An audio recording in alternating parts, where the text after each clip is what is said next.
Steve and I, we always thought about fostering. When we were living in London and I worked for the Metropolitan Police, one night a child came in and his mum was in custody. This little boy, he was not in a good place. There was nobody to foster him. It was the early hours of Christmas morning.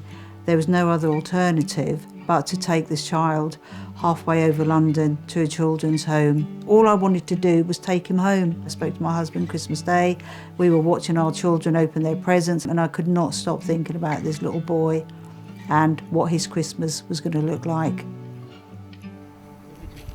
Steve and I, we both work. I work full time. He works in school, has all the holidays off, and it just works really, really well for us. If anybody's, when they're thinking about fostering, if they do work, it is not a barrier.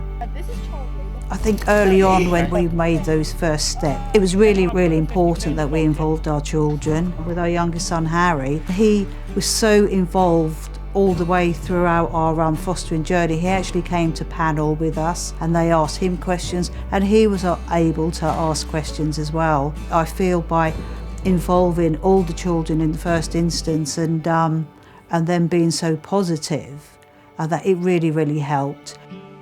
I do remember when we got our first little boy, we were at the park. I was just overwhelmed and I just sat there and cried and said, what have we done? Are we going to be okay? Can we look after this little boy? And I spoke to our social worker. She said, if you did not have those thoughts, she said, I would be worried. I don't think that there was any question or circumstance about ourselves or how we were feeling that we could not talk to them about.